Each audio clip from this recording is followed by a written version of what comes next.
Welcome to another episode of the Zero Five Podcast. I'm your host, Mike Abernathy. And in today's episode, we're going to be talking about part 3 of our series of the most underrated skills in church safety ministry. Now, I know as soon as I reveal this skill, a bunch of you are going to shake your heads. But believe it or not, this is an extremely underrated and undervalued skill. And that is the ability to pull the trigger when it really counts. Now, I know right now, I got a lot of safety team guys out there and a lot of gun guys out there that are shaking their head and puffing their chest up and saying, Mike, you don't know me. I train once a week. I fire thousands of rounds a month. I have zero problem with pulling the trigger and taking a human life if they pose a risk to my congregation or my family. Sure, if you've spent a lot of time shooting paper targets, you're probably a good shooter. And I applaud you for that training, because that training is absolutely necessary. But there is a big difference between pulling the trigger on a paper target that doesn't move, is two-dimensional, and isn't shooting back, and pulling the trigger in real life. And so if you have not been in a real life gunfight, or you have not done extensive force on force training and pulled the trigger with zero hesitation, I'm going to say you're full of it, because you do not know how you will react in a deadly force situation or a life or death situation until you've actually been in one. And here's why. Taking another human life is not a natural act. God did not design us to kill each other. Yet, there are still people in our sinful world that have no problem with killing other human beings. And those are the people, those are the reasons why we have armed safety team members. But here's the problem. If you have not trained extensively in force on force, actually pulling the trigger against another human being, if you have not built and ingrained in you the mentality of consequences be damned, if somebody is trying to take another human life, I am going to actually pull the trigger and take that person's life first. If you haven't done that, there is no telling how you will react in that situation.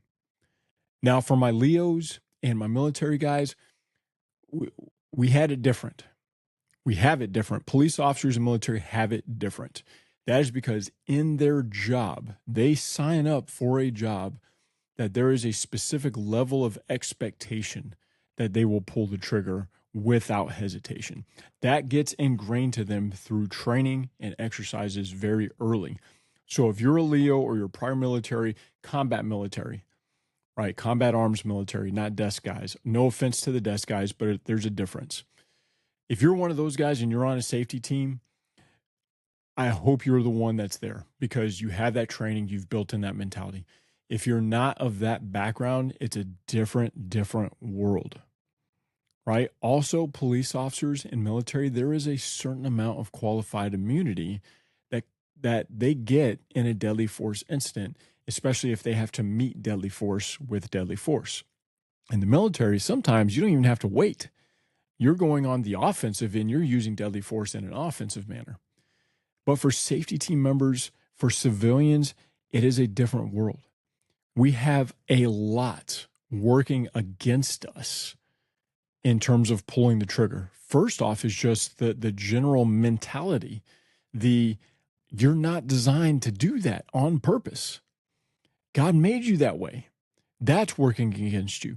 Two, the physiological effects of that high stress event are there distinctively working against you.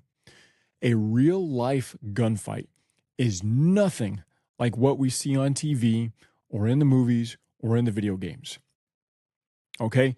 TV, movies, video games have conditioned us to think of gunfights in a certain way. The bullets don't actually go through things. The bullets don't run out. And if you die, you just come back, you respawn.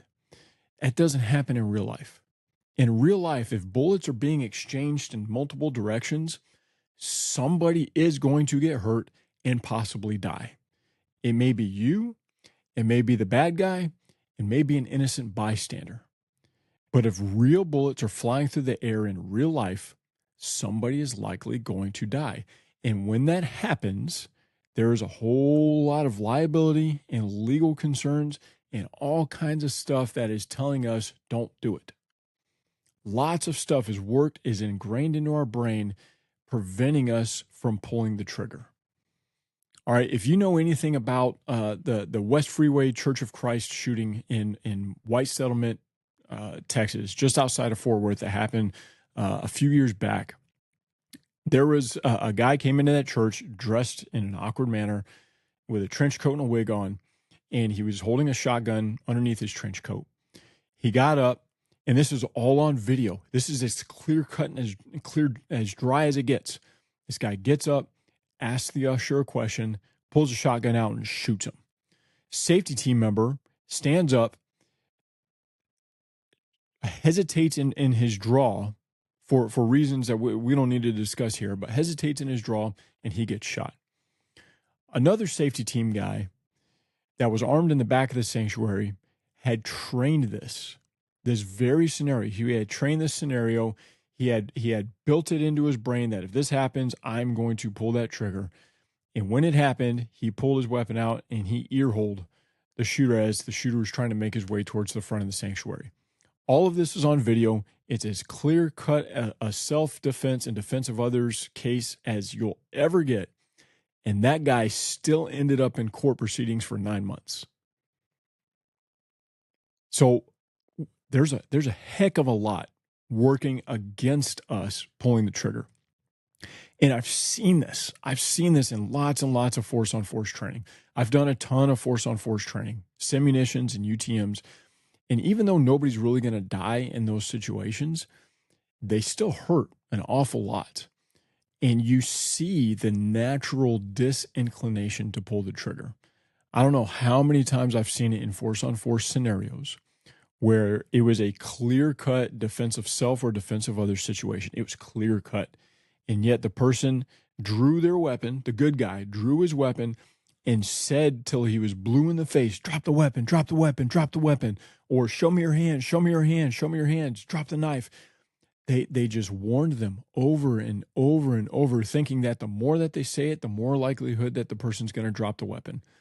And what ends up happening is because it's a training scenario, you're not trying to set these people up for failure, right? So the bad guy doesn't just pop a cap in the good guy automatically, which is probably what's going to happen in real life.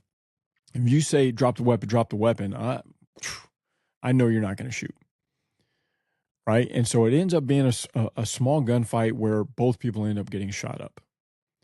But that hesitation, that lack of timing, that lack of mental decision ahead of time that this is deadly force, I will meet deadly force with deadly force.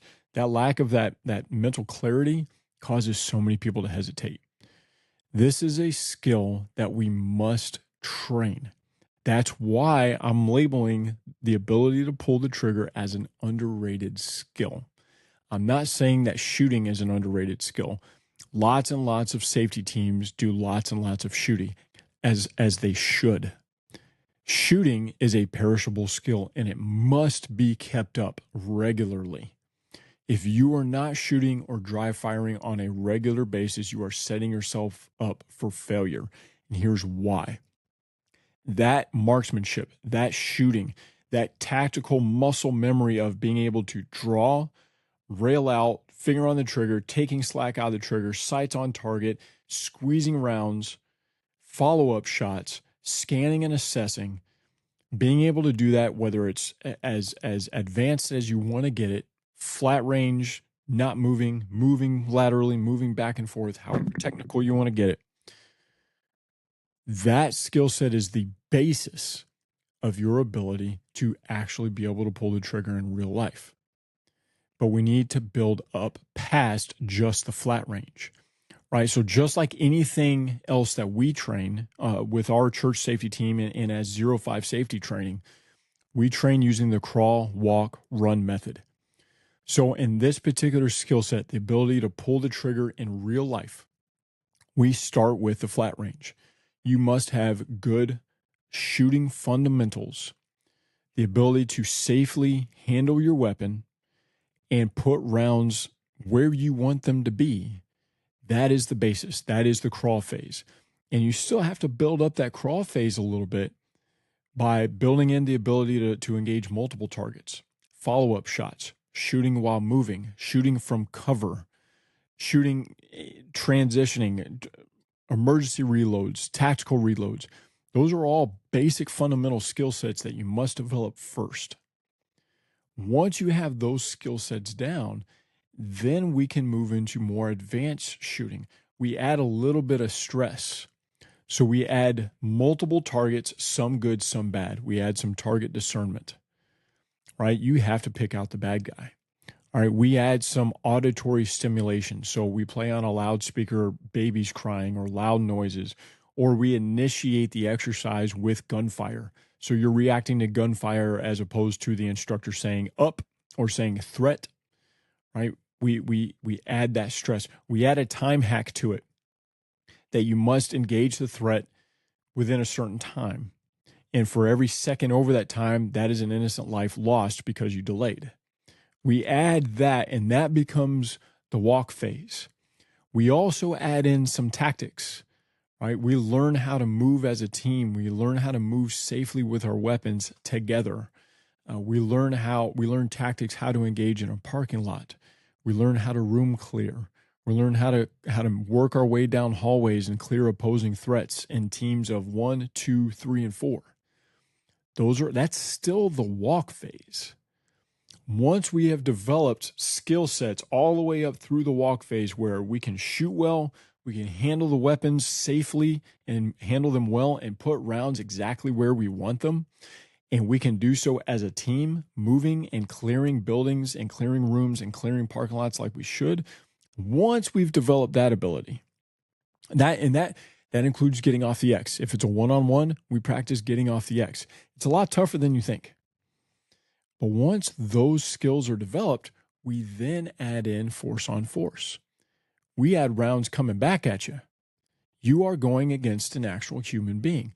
Once you add in force on force, airsoft is fine, right? It's affordable. There's not a lot of hurdles towards buying airsoft. You just go over to Academy Sports and pick up a Glock 19, some air CO2 canisters, and some BBs, Iron Ear Pro, and you're good to go. Simunitions and UTMs are really the best, though, and here's why. They sound a little more like gunfire, and they hurt really, really bad. And that fear of pain, that adds the physiological stress factors that mimic what may happen in a real gunfight. Again, if you have never been in a situation where your stress levels were that high, that your adrenaline is literally going through the roof uncontrollably. If you've never been there, you have no idea how you'll react when it happens. And I can tell you from firsthand experience, if you have not trained in the crawl, walk, run method, if you have not started with the basics and then advanced the basics to becoming advanced, if you haven't done that, you will fail. You will freeze. Now, some people get lucky. Some people are blessed with just a natural ability to slow time down when stress gets high. And those people are very, very fortunate, right? And things slow down for them and they're able to handle business and not think twice about it. But you don't know if you're that person until you've been in that situation. So don't leave it up to chance. Train the ability to fight another person. Okay, so that is this part 3 in our series of the most underrated skill sets in safety ministry. It's pulling the trigger when it actually counts. So go out there, train hard, train under stress, get your team better and get them prepared. So there's no question that if somebody poses a deadly threat to you, your family, or your church, that you will handle it with deadly force when it's necessary. No question. But in all that, just remember, protect his people, give him the glory. Thanks again.